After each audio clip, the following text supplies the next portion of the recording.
Coming up on this edition of NHRA Today. When it rains, it pours on NHRA Winston Drag Racing here at the Mac Tools Gatornationals.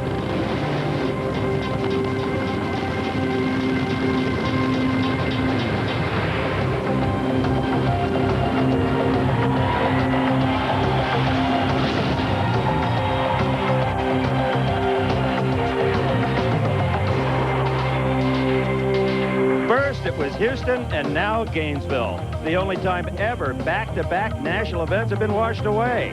2 inches Thursday, 2.5 inches Friday afternoon have turned Gainesville Raceway's parking into a quagmire and the pits into, well, the pits. No racing this weekend. Tickets are good on the 31st, 1st, and 2nd. There'll be no thunder out of the Force Mobile today, even though the weather has taken a turn for the better. Hi, everyone. I'm Steve Evans. Trust me, this facility is in no condition to host 50,000 fans and 600 race cars. But why are they moving it 2 weeks? Well, a couple of pretty good reasons. First of all, it's going to take more than a week for this place to drain. Secondly, there's a gymnastics competition in Gainesville next weekend. We got no place to sleep. All the hotels are gone. And third, it makes good logistic sense. Racers, sponsors can go right from here to Rockingham, North Carolina, and the Winston Select Invitational. We did on Friday have one wild qualifying session. Here's Dave McClellan to tell you all about it. Steve, there may have only been one qualifying session for the pros, but there was no lack of thrills. It came in the run-in funny car between Jim Epler and his Oldsmobile and the Ford Mustang of Gary Clapshaw. As the two cars left the starting line, it was Epler losing control, sweeping across the racetrack back again. He kept it off the guardrail and was able to get it safely stopped without hitting Gary Clapshaw. A real ride for Jim Epler. Steve? Thank you, Mac. Let's take a look right now at how qualifying stands in Top Fuel, the Quick 16. Leading the charge, as he did in Houston, is Blaine Johnson at 476, a track record. He and Joe Amato now share the track top speed record at over 327 miles an hour, rounding out the top 8, Michael Brotherton. Pat Austin, number 9, followed by Laurie Johns, Jim Head, Corey McClanathan, and Ron Capps, and you can tell the drivers that smoked the tires. They're the bottom 3 qualifiers. Now, when Blaine got back to his trailer after that qualifying run, I was waiting for him. Yeah, we did pretty good today. We came out there in 476, number 1 qualifier. We didn't expect it to go that fast, but we're going to take the times anyway. It's a good racetrack. Yeah, it's a good racetrack so far. I can only see it getting better throughout the rest of the week. We're real glad to be here with Travers and Johnson Racing and Roger Dyer, and we're just hoping to keep it consistent for the rest of the week and end up in the final round. All right, the Houston event was finally completed last weekend. Let's rejoin Dave McClellan with the Top Fuel story from Texas. As Houston Raceway Park played host to the Slick 50 Nationals, the top team of Blaine and Alan Johnson began to prove to the rest of the field that their second season in the category may be their breakthrough year. Taking the number 1 spot in qualifying with a 473 and setting a track record of 307.48 miles an hour, the Johnsons seem to be hitting the top of the nitro learning curve. The car's making awesome horsepower right now, and it took us a while to get things squared away with a different track and different air conditions, and the air came around for us, and we're real happy to be here in Houston. In the first round of competition, Johnson matched up with the owner of the Smokin' Joe's Top Fuel dragster, Jim Head. After a clean start, the Johnson entry suffered severe tire shake, which turned into tire smoke. Head then went on to meet up with Michael Brotherton in the second round and came up short as the Texas driver motored away from Head to take the victory. The semis saw a battle of Texans as Kenny Bernstein met up with Brotherton and took a lucky victory as Michael red-lighted away his shot at the final to a tire-smoking Budweiser King. That final was a square-off between Bernstein and Mike Dunn driving Darrell Gwynn's La Victoria dragster. Dunn had defeated Joe Amato in the other semifinal round, and at the green, Bernstein once again smoked the tires, handing Dunn a La victory. Frank and the crew, all the guys, they got a handle on coming in race day, and we killed them with consistency. We weren't the fastest, but we got down the track every time, and that's what wins races. Dunn's victory has put him in the lead in the Winston points chase for the first time in his career. He's followed by Larry Dixon, Scott Coletta, Kenny Bernstein, and Eddie Hill. And here in Gainesville, Mike Dunn is qualified number 5. Stay with us, folks. When we come back, we'll have the funny car story from Houston and Gainesville. NHRA Today is brought to you by Castrol Syntec, the full synthetic motor oil that protects in ways other oils can't. and by Mopar, Chrysler Corporation Parts, and the Chrysler Plymouth Dodge, Dodge Truck, Jeep, and Eagle dealers who sell and install them.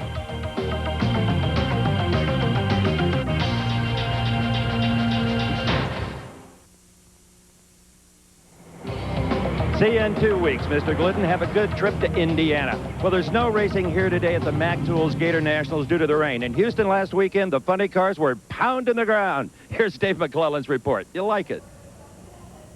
The 8th annual Slick 50 Nationals at Houston Raceway Park saw a contingent of 23 funny cars trying to make the big show on Sunday. Stealing the spotlight was Mark Oswald, driving Bill Schultz's In-N-Out Burger entry. The team served up a low ET special featuring a 5:05 run and did it at a drive-through speed of more than 295 miles an hour. We've always been able to make a lot of power, but we've not always been able to apply it. And like I said before, I'm more pleased with the fact that we went down the racetrack, a racetrack that's given some people quite a bit of problem, and we've been able to go down it every time. That pleases me more than the Fast ET. Oswald's first-round opponent was his longtime friend, Tom Hoover. At the green light, Hoover left first, but his car broke at 1,000 feet, allowing Mark to cruise into the next round. Oswald's next challenge was the fast orange Dodge Avenger of Whit Bazemore. After taking a slight starting line advantage, Bazemore was forced to shut off as severe tire shakes set in. In the semis, a resurgent Del Worsham promised to be Oswald's biggest threat of the day. But a problem with dropping cylinders on the Worsham entry allowed Mark to make his way into the final to meet up with the Slick 50 special of Al Hoffman. Hoffman advanced into the finals when John Boers had handling problems in the semi-final round. The high-performance matchup between Oswald and Hoffman was not quite as good as folks might have expected, but Hoffman showed the consistency he had displayed all day long, running 5:20 and taking his first win of the season. What more could you ask for, you know, to win the race for your sponsors and Western Auto, Slick 50, BDS? I mean, they provided us with good blowers all weekend, and this new blower they got is just killer. We leave it on the car and just go racing. In the Winston points chase, Al's big win gives him the lead, followed by John Boers, Cruz Pedregon, Jim Epler, and Chuck Etchels. And in the only qualifying session we had here for funny cars, let's have a look. The Houston winner, Al Hoffman, qualified number 2 at 5:14. His nemesis, John Force, number 1 at a 5:07.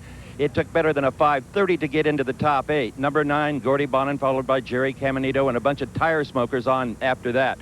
And you know, it's in troubled times like this that we in television have a lot in common with the writers for National Dragster magazine. What do you do with a rainout? You don't have race reports to write. Well, you know, you get professional. You do features, all kinds of things. And the only way you can get National Dragster magazine and read their fine writing is by joining NHRA. For $52 a year, you get 48 issues of the magazine, a pen, a patch, a decal, a rule book, and if you call the number on your screen right now, you'll get absolutely free the NHRA membership T-shirt. So why not join NHRA? Oh, and if you're down in Red Stick, Louisiana, that's Baton Rouge in French, try the Winston Championship Racing at State Capitol Dragway. You'll have a good time. Promotional consideration has been provided by Fruit of the Loom T-shirts, sweatshirts, and sports shirts, the official activewear of NHRA. Welcome back, everyone. Well, due to the rainout, those Pro Stock engines are quiet today, but they made a lot of racket in Friday's qualifying session. Let's have a look. On top, no surprise there, 702 by the Oldsmobile of Warren Johnson. Take a look in the top 8. 3 drivers named Glidden. That has never happened before. The 3 family members were in one eliminator. And the bump already, after just one session, is a 7:15. I think Warren Johnson is right when he says that maybe they can get a 6-second elapsed time. I got the opinion he was pretty happy. Warren, you qualified number 1 at our last rainout in Houston with 6-second performance. You're number 1 here. Is this track capable of a 6 from a Pro Stock car? We feel it's definitely capable of a 6, depending on weather conditions. If we get anything around a 70-degree temperature, yeah, 6 seconds is definitely possible out there. Now, a lot of these rigs will stay here for 2 weeks. I have a feeling you'll go home and go back to work. It's only 6 hours from here, and we got a lot of work to do. We definitely want to come back and run a 6. Did you know that one of these Pro Stock engines is worth about $75,000? They made a lot of horsepower in Houston last weekend. Here's Dave McClellan. Performance was the name of the game at the Slick 50 Nationals presented by Western Auto in Baytown, Texas. And performance was what the Professor Warren Johnson was giving a demonstration of. Qualifying with a 6.94-second blast, WJ was pleased with the extensive testing that led to the quickest run ever by a pro stocker. Lately, this thing has started to run pretty decently. We were fortunate to get, the tune-up right, the track conditions. Everything went right for a change, and not very often you get that sort of scenario. First round saw Warren take on number 16 qualifier Butch Abbott. Warren seemed to take a sensible approach to eliminations with a 7:06 to take the victory. The second round matched up WJ with Larry Morgan in the Castrol Super Clean entry. This time, however, the power from the Johnson motor didn't help, as a late light cost WJ the victory, with Morgan running 7:09 to beat a quicker 7:07. Nothing wrong with the car. We just haven't found the right setup, and it's just a matter of time. We'll find it. In the semifinal round, Morgan met up with the McDonald Pontiac of Jim Yates, and in a close battle, Morgan lost as both cars ran off pace. Going into the final, Yates' competition would come from Scott Jeffrion, who had defeated Bill Glidden in the other semifinal round. At the flash of the green, Jeffrion left first and finished first to take his first victory of the year. When you have Wayne County behind you, Mopar Parts, they give us an arsenal. Me and Darrell always have our cars prepared. They're the best in the business, so, when we don't do our job, it feels like we're dropping the ball. Jeffrion has gotten closer to the points leader, Darrell Alderman. Jim Yates is in third. He's followed by WJ, and Jerry Ekman rounds out the top five. And now Red Wing Shoes wants to take a moment to tell you who's hot in the world of drag racing. In only his second national event ever, and with only a handful of parts, David Christie and his wife, Debbie, took on top alcohol dragsters best at the Slick 50 Nationals in Houston. They went to the Final Four with a dragster that was, to say the least, old. It's a 1978 model chassis, 236-inch wheelbase. Most of your average cars out here are 280, and usually a 5-year-old chassis is considered old in alcohol. The car's got about 100 runs on it. It's just me and my wife running this deal. We've got one lady who comes in, helps us on run it at this race, and it's been fun. I just can't say how happy we are. Our congratulations to David and Debbie Christie. And be sure to keep watching next week when Red Wing Shoes will once again tell you who's hot in the world of drag racing.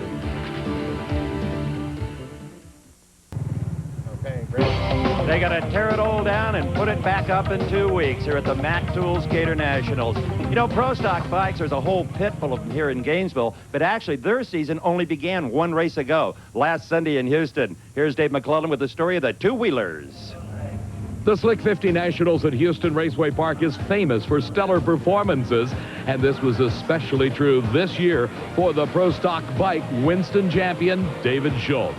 Running on ideas garnered over the winter months, Schultz turned in a 7.503 time slip to take the top spot and strike fear in the rest of the field. We've got the same kind of momentum going that we had in 1994. We just hoped we could manage it and come out and do as well as we did in 94, and so far we've done a little better because our first pass down the track was a new national record. As eliminations got underway, Schultz made his way easily into the semifinal round, where his first serious competition came from the Snap-on Tools entry of John Myers. With a slight starting line advantage, Schultz used the awesome power of his Sunoco-backed Suzuki to fend off Meyer with a 7.55-second run. In the final, Schultz met up with hometown favorite and underdog Michael Phillips. Phillips had defeated Rick Ward in the other semifinal round and knew he needed a great light to take out Schultz. With near-perfect reaction time, Phillips got enough of a jump on Schultz to hold off the record holder and take the victory in a giant upset, 763 to a 755. He's been having us cover 500s the whole day, and that's all I was worrying about was hitting the light on him, and the good Lord just looking over us and we hit him. The new national record and runner-up finish by Dave Schultz puts him in the lead in the Winston chase. Michael Phillips is second. Rick Ward and John Myers tied for third. Stevie Johnson is number 5. I think it's safe to say after that win by Michael, 95 will be the most competitive pro bike season ever. Take a look at the qualifying from Gainesville. What a shocker. Look who's on top. The Slickster, Steve Johnson on the Suzuki to 765. Dave Schultz, you got to look clear down to number 6 to find him. Tony Girardi on the bump at a 7.87 second elapsed time. I really look forward to catching up with Steve Johnson. He's a lot of fun. He has never qualified number 1 in his life. He's having a ball. Steve, this relationship with Star Racing already paying dividends. You're #1. Can't believe it, but actually we've worked really hard for it, and I can kind of believe it, and I can't think of anybody I'd rather have on the pole for 2 weeks than me. Can you feel the difference in the seat of your pants, the performance of this motorcycle? I feel the performance not only in the seat of the pants, but all the way down the track. It carries the wheel a lot longer, and when you push second gear, the bike goes back up on the wheelie bar, and you're still driving the bike by leaning instead of using the front wheel. See you in 2 weeks. Can't wait. Castrol presents the GTX Pipeline, the latest news from the world of drag racing.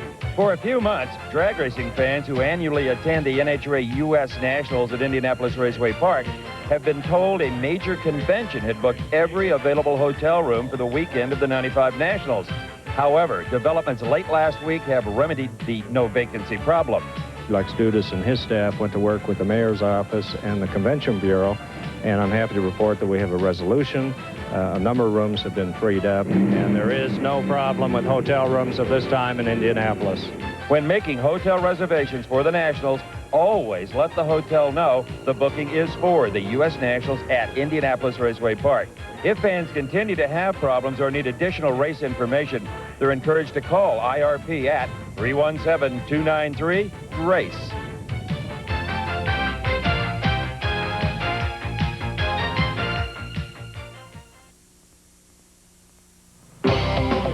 Welcome back, everyone. A rainout like this one is an inconvenience for every team, but it's a tragedy if you brought your pro stock car all the way from Sweden, as Michael Malmgren did, and cannot stay the 2 weeks. The penalty on the plane ticket's too much.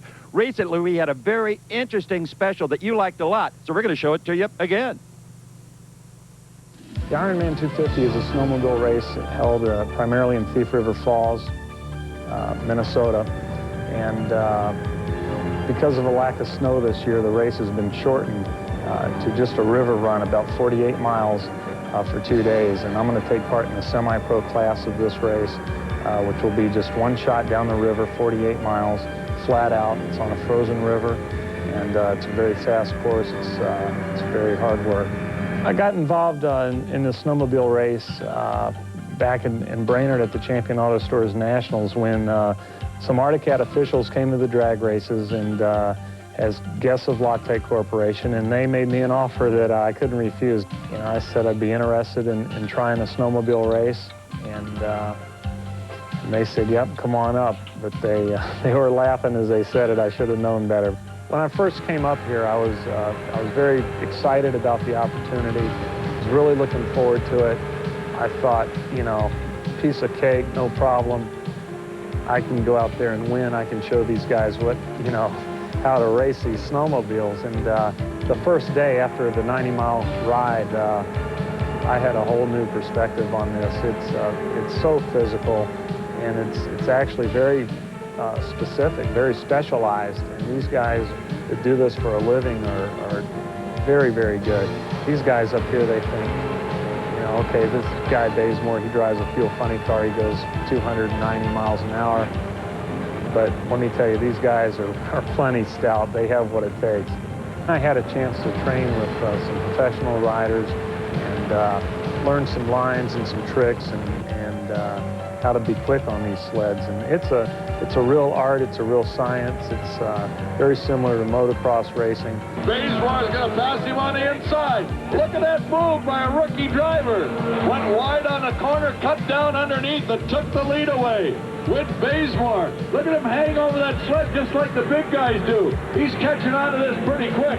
The past couple of days, I've seen me really come to grips with the sport. You know, basically I was totally green when I came up here, and now I have a much better understanding of not only snowmobiling as a hobby, but snowmobiling as a sport and as a snowmobile as a race vehicle. I started on the front row in the first flight and only got passed by 2 sleds during the entire race. On the first main straightaway, my sled was turning 9,000 RPMs, and that was well over 100 miles an hour. And I felt good then because I knew that the motor was tuned right, the air was right, and I knew I had a strong sled. And there were a couple turns I did really, really well, and that felt good just to have the sled really hooked up on the throttle early out of the turns.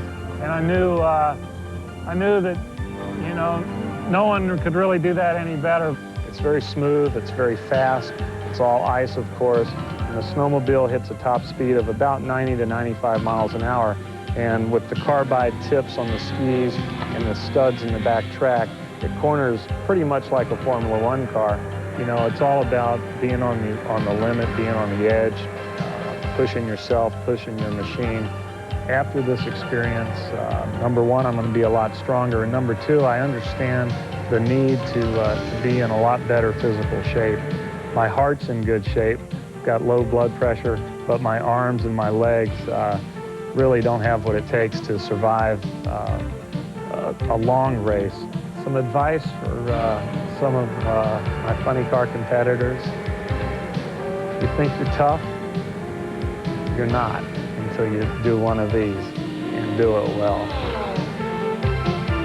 Promotional consideration provided for and a fee paid by this special offer from Diamond P.